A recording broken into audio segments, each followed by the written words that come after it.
program is coming up on 10:15. It is that time of the morning where I'm joined by one very special guest.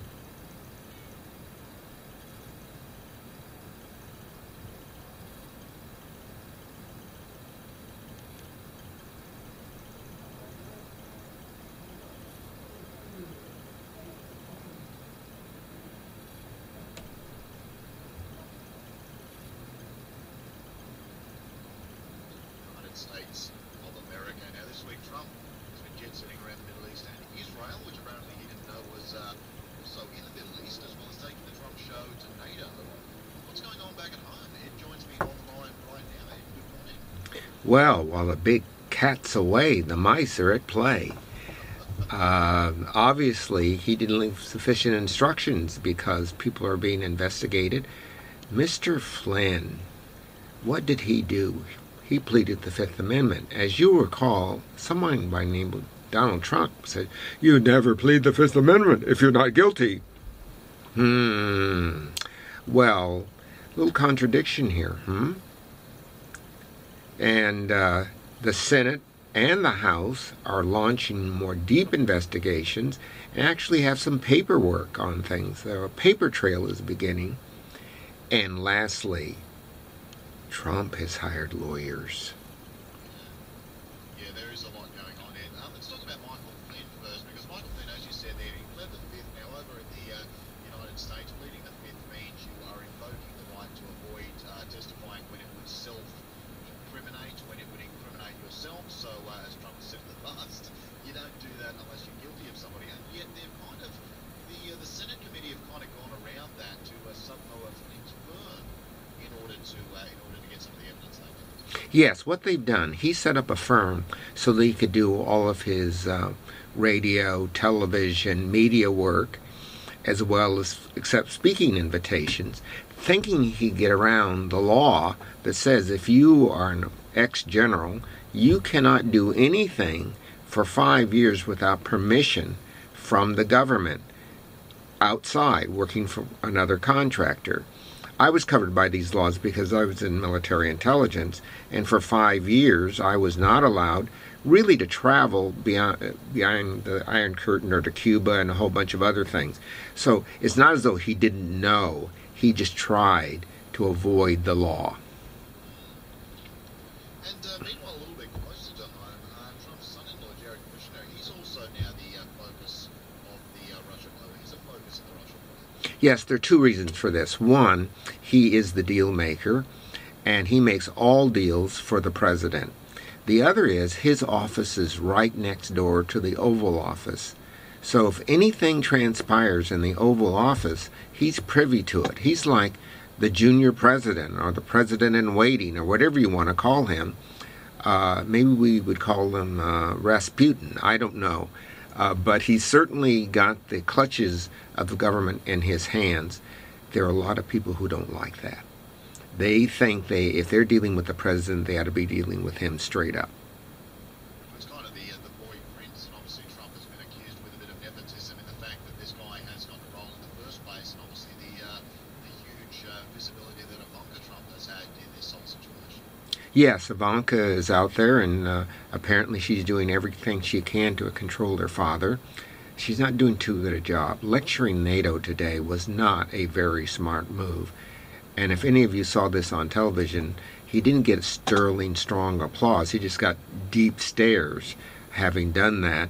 How to Make Friends and Influence People should be the next book he reads.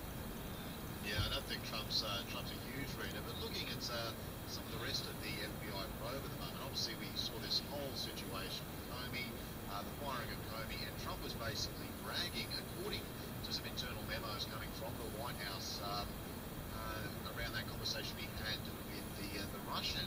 The Russian. Comey's gone, now that whole Russia investigation's off my back, I don't have to worry about it anymore, and yet that's obviously, it seems to be building, that possible obstruction is building into more of a concern than the Russia investigation itself. Yes, now let's put this in perspective. He says he asked Comey 3 times whether he was under investigation. Each of those times he asked was a federal offense. You cannot ask an ongoing investigator about the course of an investigation. That's against the law even if I do it. So he's really in trouble because this says there's intent. Apparently he did the same thing with the head of the NSA and the CIA.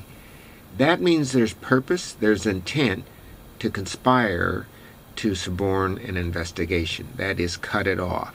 That's against the law. Nixon was impeached for exactly that.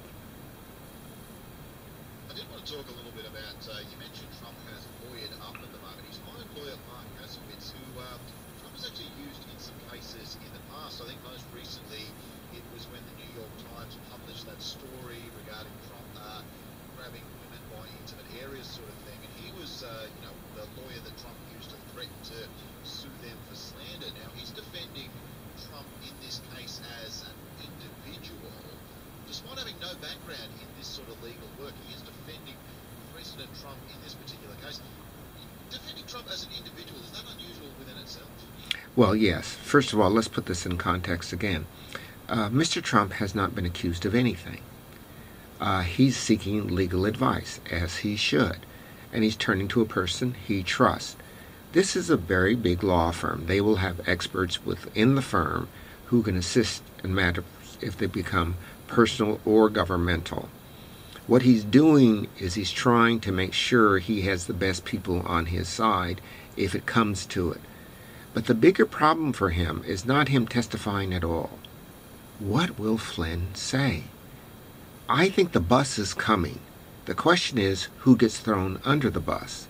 And if you miss that bus, the taxi cab called Comey is coming down on the other side of the street.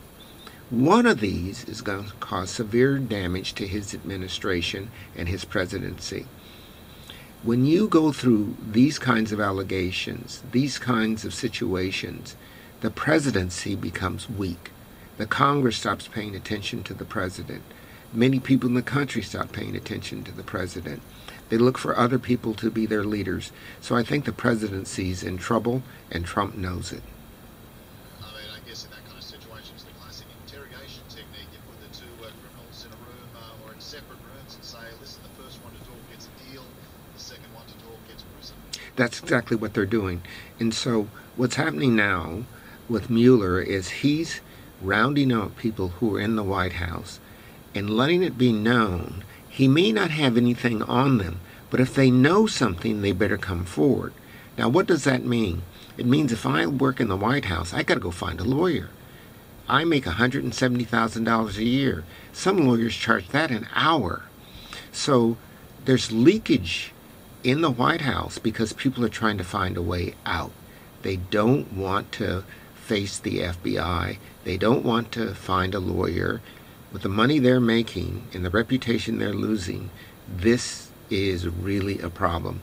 And that's why we're hearing all these leaks. People are looking for ways they can say something that may be incriminating and they can take a pass. Well, actually, just before we let you go, I did want to have a mention of these leaks that are coming out of the Trump administration. It's kind of been the defining feature of the Trump administration has been this extraordinary disarray in terms of trying to get people into roles and the like, but also the extraordinary amount of leaks on just about every subject that is coming out of the White House. We're also seeing leaks from a lot of US legal bodies like the FBI and the like. We've seen it with the Manchester bombing. Most recently there were leaks of intelligence around the Manchester bombing coming from US authorities as well. But with the Trump situation, with the amount of leaks that's coming out of Trump's White House and a lot of the bodies surrounding the White House, is that any closer to being worked out, or is that leak going to turn into a flood? I think the flood has already started. There's very little doubt in my mind that there are people now who are actively engaging and trying to find a way that they can find salvation. This would be a terrible thing on your resume. I got out, as you know, in the Nixon administration. I didn't know this was happening, but something was wrong, so I got out. For years, I did not admit I worked any place in Washington. Now, all of a sudden, this is coming good. But can you imagine anyone my age saying, I worked for President Nixon? Boy, talk about a downer on the resume. Well, These young people, many of them are young, have long careers in front of them, and they know the consequences, particularly if they're lawyers, of trying to get a job in a law firm with an impeachment around your neck. It is an absolute pleasure as always. Really do appreciate your time and your insights. Well, maybe I can do some recall for some of these guys if they'd like to hire me in terms of how you get out clean. Yeah, like that sounds like fantastic advice you'd have to pass on. Ed, thank you very much, mate. You have a good day. Thank you. Our regular US correspondent, Professor Ed Blakely, right there, having a chat with us about, well, as Ed says there, while the cat's away, the mice will play. Trump is out of the country, but the chaos in Washington just, it keeps plugging along just fine. You are on the daily program with myself, Sean Britton. Got a couple of tracks to take us through the news update. This is Emma Russick with Everybody.